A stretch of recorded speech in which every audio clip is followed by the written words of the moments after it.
with all the dolphin talk lately, I thought I'd tell you guys that I too have sonar powers. Check it out.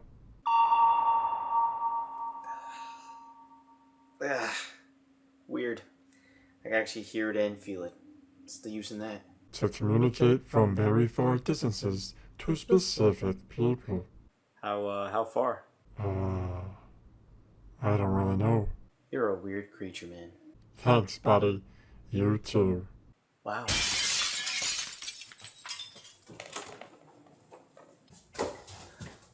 Who the hell are you? You just broke the damn door.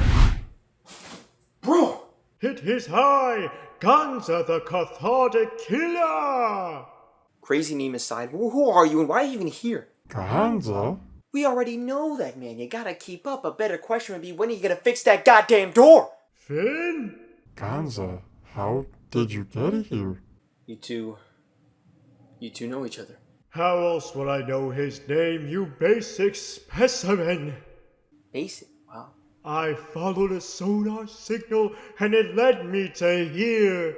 It was a help call. Well, Finn, I am here to save your life. Shall I end the basic average specimen's poor rubbish life? Whoa, listen here. I am not basic. I'm not poor. I'm not rich, but I'm not poor. I'm just average shit. Look, I'm rich in heart, in emotion. Oh, and I don't really want to die either, by the way, but that too. Robert is cool, Ganza. I was just showing these dudes my sonar ability. They didn't think it would actually reach anyone, let alone to Garanadime. Garanadime? Yeah, that's my home planet's name.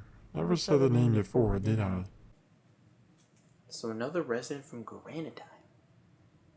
Definitely wasn't expecting that today. Shall I let this useless peasant and his singular coin gone from his misery? No, you bloody bellend, will you relax? No one needs to die today, Ganza. Absolutely shameful! What's going on here? Shall I end this vile creature? No, dude, it's fine. I don't know how he got here, but he was like my Uber driver. Uber!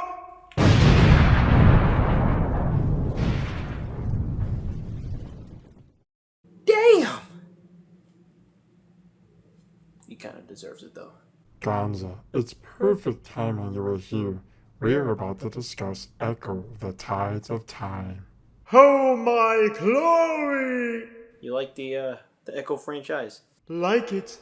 I love it. Ecco is my hero. I look up to my fellow dolphin brethren. I shall join your discussion. I didn't really ask, but I got no choice, I'm guessing. No! Alright, well, let's set it up. On backlog, been gone for way too long. On backlog, got so many games to play, dog. On backlog, Donkey Kong expands my dome. On backlog, me and Carlo been fucking since dawn. On backlog, did you know that Carlo wears thongs? On backlog, I really fucking hate this song. Yeah.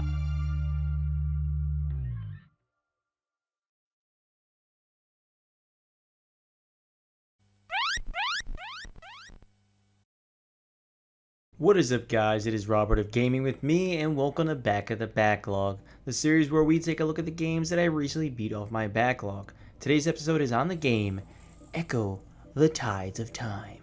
My history with the Ecco the Dolphin franchise starts with the Wii's Virtual Console. I remember scrolling the Wii Shop channel one day with my sister and finding a game called Ecco the Dolphin for the Sega Genesis, and our first reaction was laughter. A game where you play as a dolphin sounds hilariously awesome, and we gotta play it. Keep in mind I was at like max 10 years old, so the artistry of games meant very little to me. My child brain just said, haha dolphin, let's play it. Little did I know I would essentially not even progress to the beginning of the game. I just swam around as Ecco, and I guess I thought that was the whole game. Years later, as I got older, more knowledgeable on games, did I learn that Ecco the Dolphin was not only one of the hardest games on Sega Genesis, but that Ecco was also one of Sega's own mascots. They ended up releasing the sequel that we are taking a look at today, Ecco Jr. and Ecco Defender of the Future for the Sega Dreamcast. Ecco the Tides of Time released on multiple formats on Sega's variety of hardware during the time, such as the Sega Genesis, Game Gear, Sega CD, and even the Sega Master System, but only in Brazil, which is actually quite interesting. Very different looking from the version we all know. As you can tell, we are taking a look at the Sega CD version of this game, but while I do have a physical copy of this game, we are actually playing it on the Genesis Mini 2, just because I don't actually have a Sega CD yet. Ecco the Tides of Time was released in November 1994 on the Sega CD in the US. It was developed by Novotrade International and published by Sega. Now, was it worth returning to the oceans as Ecco, or should I let this franchise stay in memory as the virtual console game that I barely touched? Well, here we are 29 years after its original release. Let's talk about it. Let's talk about the story first. I'll be honest, the story didn't quite stick in my head. The main objective is to stop the Vortex Queen, although the story is much more than that. If you love lore, Ecco has some really interesting history. Now, as this is a sequel, you could say I kind of feel a little out of the loop because I didn't finish the first one, but the Tides of Time actually features cutscenes that retell the story of the original Ecco the Dolphin. Which, by the way, yes, it may look very compressed, this is super impressive for the gaming landscape at the time and is overall interesting to watch even if I don't get a ton out of it. I just feel the way the story is told is very much on the side other than the ending and some other sections. However, I give this story huge props for being very original even today. I mean, where else do you find a game where you follow sea creatures who stop an alien race with time travel into different time periods? And yes, you are versing aliens in this game, which is absolutely nuts and pretty awesome with their cool looking designs. Right off the bat, visually this game is gorgeous. I mean, talk about probably the best looking Sega Genesis game I think I've ever seen with its amazing ocean setting.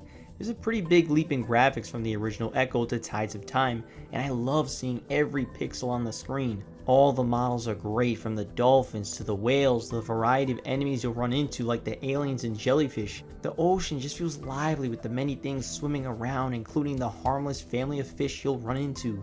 The atmosphere is amazing with some incredible music that consistently got stuck in my head and was literally a perfect ambiance to the underwater dreariness. Getting an hour into the game, I ended up reading the manual for it. It's something I wanted to do before I started, but considering they just don't exist essentially anymore, I initially forgot. Well, while reading the interesting and detailed manual, something stood out to me. At the very beginning of the game, you control Ecco in this one room. Apparently, this is the room to select the difficulty. Yeah, they could have just easily stated the hard, normal, and easy routes, but instead you find out by reading the manual. I ended up going the easy route, but considering I'm pretty dead set on playing the intended difficulty, at least initially, well, I restarted to play the normal difficulty, even though the normal difficulty is pretty odd when you read what it actually means. If you do really well in normal, the next level will be harder, but if you die a lot or take too long, it'll be easier. But how about, just give me a normal difficulty? You could do that too. I did try to genuinely immerse myself in this era of gaming in a way by writing down all the passwords for each level in the manual. I admittedly never quite used them, but it's gaming history, man. It's always there forever now. Thanks to you writing the passwords, I was able to see the ending. What, you skipped a bunch of levels? I only played the ending. Absolutely shameful! How dare you skip to the end! Honestly, I'm not surprised. That's actually pretty expected for Kylo. I hate him! Alright, you don't have to yell it though. I am not yelling! I am being passionate! In the beginning of the game, they introduce you to different mechanics, really one level at a time, which I definitely appreciated. They throw you into this new level style that is an on-rails 3D-like section where you must navigate Ecco through rings. This section is pretty entertaining, and I did enjoy whenever these popped up, which wasn't exactly often, but also a little bit cumbersome with depth perception. What may look like you're heading directly into a ring actually might be going right above you. Then the ones out of order, I truly never mastered as I couldn't get the timing of the ring. What seemed closer was apparently already behind me. these did change up the way you play for a bit in a good way regardless once I got the handle of it. When you get to start swimming around as Ecco in these early levels, you begin to realize how impressive these controls are. Movement can be so incredibly fast, very precise and tight. Momentum can grant you higher jumps out of the water. Tight corners are no problem for the setup. It's generally really impressive. A game that takes place entirely underwater could have ended really badly on controls alone, but instead this is a triumph showcase on how underwater controls could and should feel. The only thing that stops this movement from being pure perfection is the way Ecco interacts with the level's walls. Hitting anything completely halts Ecco, so unfortunately there's not a ton of points in this game where you could go super fast and use all the fun movement you were given. Unfortunately, the first 30% of the game does a lot of things that can be quite frustrating and odd in terms of game design. One of the first things you have to do is break these crystals from their spots, bringing multiple together.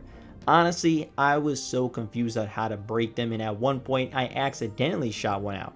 It's very much like a rubber band. Ecco can shoot a sonar out, which Ecco can use in various ways. One way is interacting with all the crystals you'll run into.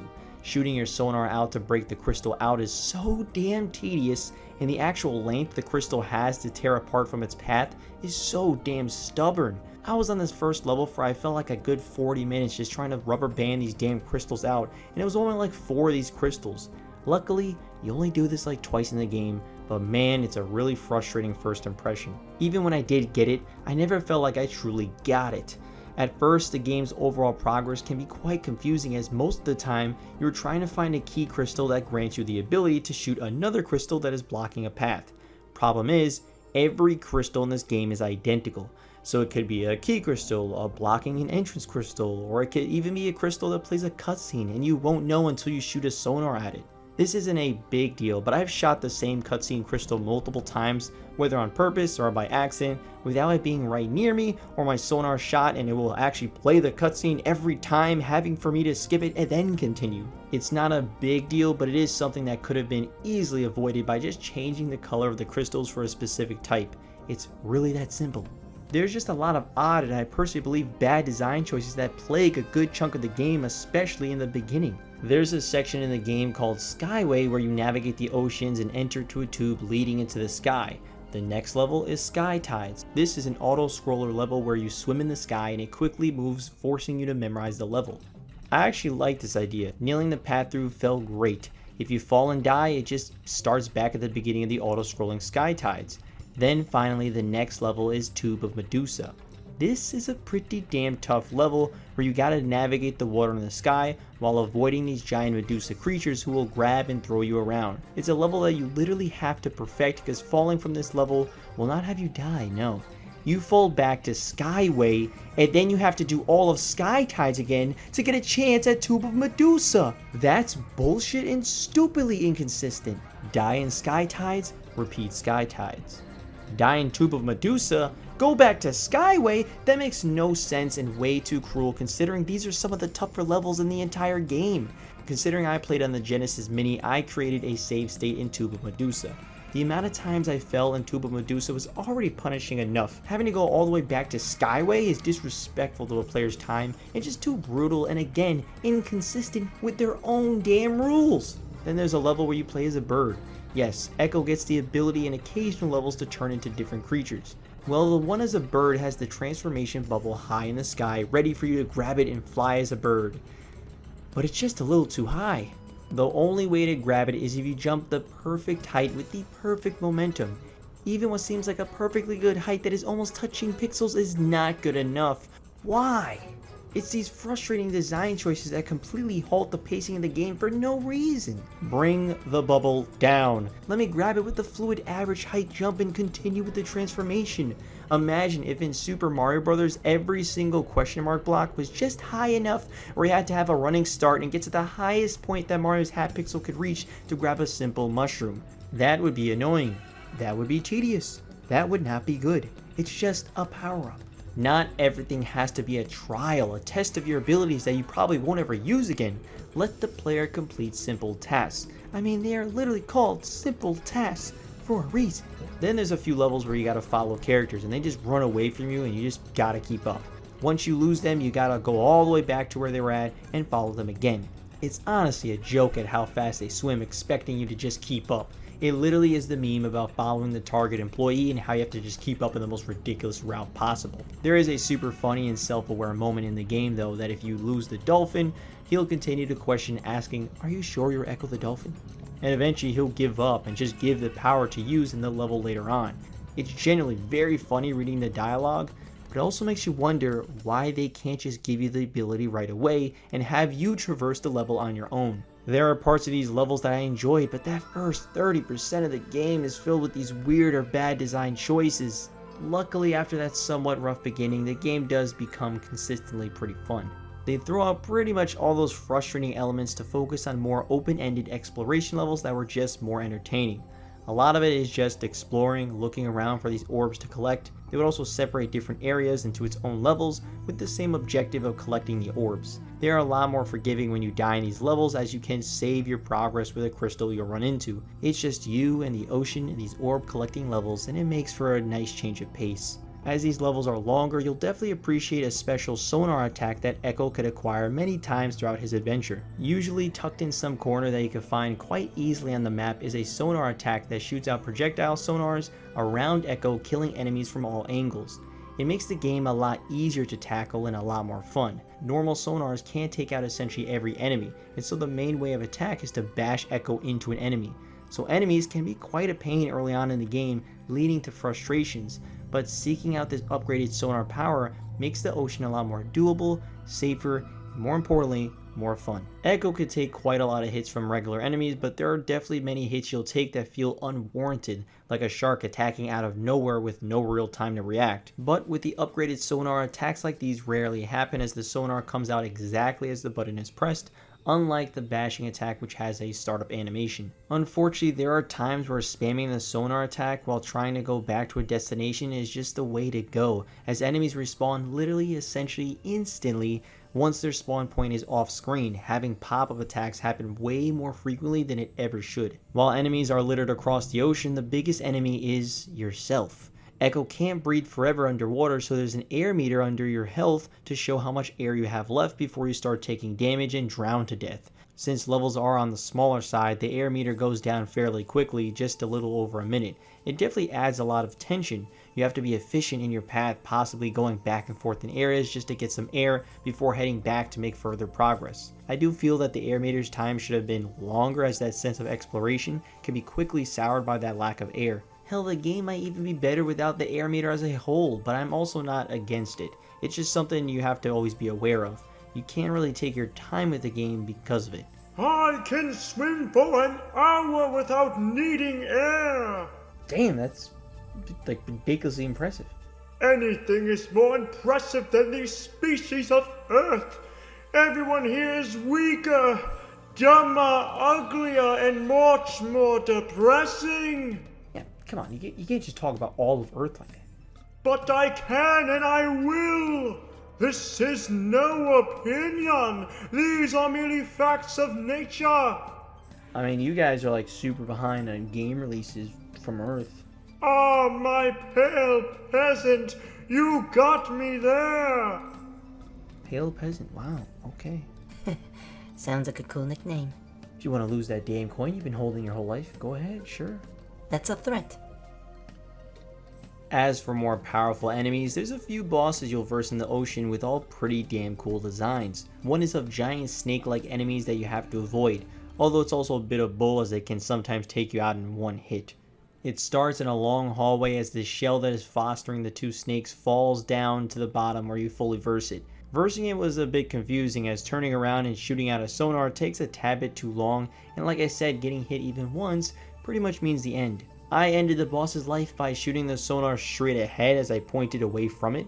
I guess it got in the range and I killed it in legitimately 2 seconds. I'm not sure what happened, but that descent and the design was pretty cool. Later on in the game, Ecco gets into the future world with a bunch of machinery and water tubes that connect areas. It's a solid different world environment, although it's not as memorable looking as the beautiful underwater life. A lot of Future World is just trying to get to the exit in a bit of a drawn out way. One level you have to circle back around the entire level like 5 times to finally progress through. The map isn't as helpful in this world as many areas are very maze-like, which makes this feel very alien-like and futuristic, which is good in theory, but can be very tedious in some areas. I didn't dislike this area, I just felt it could be cut down a bit in some parts. As you get closer to fighting the Vortex Queen, you'll encounter a cool level with dolphins fighting alongside you as you try to get through this area. There are these xenomorph looking creatures that'll grab you, and if you aren't careful, they'll literally drag you to an entirely different level. Here you'll actually transform as the creature, making your way through this cool ass alien base, and your attack is bubbles. A little weird, but effective. Once you reach the end, you go back to the beginning of the level you were actually at. Yeah, that's the unfortunate part. What could have been cool individual levels where you play as this alien creature is actually a long way to set you back to the beginning of the level. Then later in that same level there's a cutscene crystal. Very poorly thought out though. When finishing the cutscene, an enemy spawns literally on top of you, killing you. And man, I accidentally shot at that crystal cutscene one too many times to the point of frustration. But how does something like that slide by? It's genuine bullshit and super unfortunate no one thought to change the spawn point of that enemy. Literally getting punished for watching a cutscene. Finally, to end off this level, there's a long auto-scrolling section that is just way too long and challenging. It goes way too fast, sometimes putting multiple paths in your face with only one being correct, with the other one leading to death and restarting the whole section. Factor in the stronger enemies and you have an unfair section that becomes way too tedious for no reason. Yes, it's leading towards the final boss, but making a long section being a guessing game and failing a player on pure luck is just not the way to go on delivering a good final section before the Vortex Queen. Which I'm now going to talk about that ending just to let you know. This is it. The boss battle against the Vortex Queen. It's a pretty cool and creepy design. Giant red fleshy creature with a tentacle that'll grab you so it could swallow you. When it does swallow you, it takes you to one of those areas where you play as the alien creature, then you get shot out of the mouth when you reach the end. I thought this was going to be quite the painful boss battle if I keep getting taken to that area to constantly redo that section, but this boss fight was surprisingly easy. All I did was face a wall and kept moving in that direction until I could shoot a sonar at the Vortex Queen. I repeated it a few times and before you know it, the Vortex Queen exploded and some flying creature came out of the hole and it cut to black. With that, Ecco escapes and celebrates with the sea life, jumping with joy with the other dolphins. It's a celebration and it felt good to save the aquatic nature. One dolphin tells Ecco, "Once again, you are the hero of the sea. You have saved your kind, you have saved the asteroid, and you have saved Earth's future." Another dolphin tells Ecco, "Songs of your courage will echo in the waters of Earth forever. I am proud to be your pod mate." Then the last dolphin sends you the credits, which I thought was a funny way of doing it. Imagine how confusing it would be for Ecco to hear credits. I quite liked that ending. The celebration was cool to see, and I really liked the dolphins having a nice little heart-to-heart with each other. It was nice. Now, while the game starts you back at where you first started the game, you'll understandably not know that there's also an epilogue that you can complete that gives this game another ending.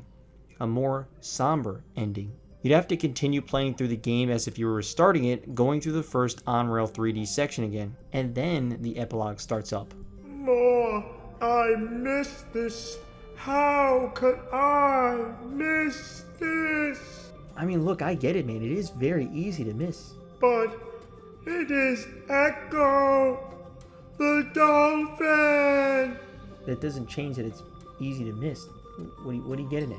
How could I miss more right now? It's really not a big deal. You could still play it later. The horror. Just continue, man. It gets a little sensitive sometimes. This is like another hour or so to the game with a few extra levels that are pretty entertaining. First level is a lengthy level with the map being the main challenge. Some frustrating enemies, but good time overall. The second level is a random one considering its placement in the game, but it's a cool one. You transform into a family of fish and you have to swim your way to the exit, trying to avoid getting eaten by dolphins one by one. I had a lot of fun with that level and definitely could have worked in the main game. Then the final level was trying to get to the end while also not getting caught by that thing that came out of the Vortex Queen. There are multiples of this thing patrolling around the stage and you just gotta maneuver your way around. It's honestly another cool level that I really enjoyed for the most part, although you'll die in essentially one hit if you are touched by these massive creatures, which is definitely bull. There are times you have to sneak behind one of them so they could open a door and you could then access a room, which is how you reach the final area. When you do, Ecco is at a time machine that he is told to destroy, but ends up using it instead. We're then given an epilogue on how the Vortex Queen escaped using the time machine to the prehistoric area where she encounters creatures she can't rule and has no choice but to live within the life cycles of Earth. Through the eons, the Vortex kind integrate with the life on Earth. And then we are told that Ecco, instead of destroying the machine, he uses it and disappears into the tides of time. Then the game goes back to the title screen, and that's it. Now that's a much more interesting ending. It's more somber, more mysterious, and certainly more original. Apparently those alien-looking vortex creatures evolved into stuff like crabs, lobsters, species like that, which I think is super cool and interesting. To have enemies run away and get stuck in a time period to the point where they just end up evolving with the rest of the species is a damn good concept. They couldn't do shit against the dinosaurs, all they could do is try to survive, and I think that's awesome. Then the idea of Ecco just getting lost in time is actually quite somber as there's no celebration. The hero is stuck in some time vortex, a different era, a different timeline. Who really knows? Ecco is just gone from existence, really. And that is actually sad. The first ending is all happy-go-lucky like, yay, you won! But this final ending is just being removed from your timeline. Pretty drastic difference. I do think the epilogue is worth playing as it has some solid levels, no frustrations, and a really cool ending. That was Ecco the Tides of Time. I'm super conflicted on this game. I want to sit here and say it's good, but I'm leaning more towards it being okay. It features some of the best Sega Genesis visuals I've ever seen. It has the best underwater controls ever. There's a genuinely interesting narrative that you could dig into. The music is fantastic. Unfortunately, gameplay wise, there's just too many frustrations. There are many levels that I really enjoyed playing, but there's also a good amount with too many unfair and odd design choices. I can't really recommend this game to a lot of people as I feel it'll be too frustrating to finish and just not worth it for many others. Honestly, if I played this game on original hardware without save states, some of these levels would drive me insane, and I would probably just think way less of this game overall. I absolutely wanted to go into this game loving it because there really is so much uniqueness to like about it, but while there's a lot to enjoy, there's unfortunately a lot to endure. Overall, I'm going to give Ecco the Tides of Time a Ecco, you deserve much better out of 10. I never like being more negative on a game, especially one that I was looking forward to playing, but it's because I care. This is a franchise that has so much potential. If in the right hands, someone can make a really damn phenomenal Ecco game. The last game was in 2000, so it's been a long time, but this is a franchise that I feel could pop up again one day and release something incredible. Until then, we got some more Ecco games to check out. We'll see if I play them, and if I do, hopefully some of the frustrations that I had with this game are not in those others. I know some of them will, but hopefully not all. That'll be it for today though. Thank you so much for watching. Share these around as they take so long to make. Have you played Ecco the Tides of Time? Did you like it? Did you not like it? Let me know down in the comments below and I will see you all next time. Ecco the Tides of Time was a beautifully frustrating aquatic and robotic adventure, but it is officially out of the backlog.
Thank you all for letting me discuss the amazing world of Echo. Perhaps not everyone on this scummy rock is so bad after all. Nice. I shall be heading back home. It was nice to see you again, Finn. Never got to say sorry about the family. Thanks, Kanza. That's a wound that time will never heal. Visit sometime, will ya? There's some crazy games I gotta show you. Nintendo made a system that you could play in 3D without glasses. That's unbelievable! Before you leave, Kanza, you got any recommendations for maybe the next game we should play? I got a good one! How about this?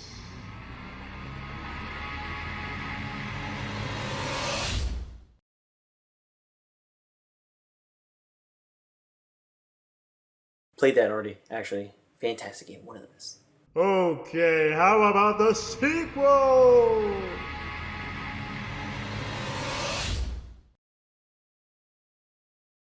No, I actually played that game. Also, awesome game. Perhaps even better than the first. Okay.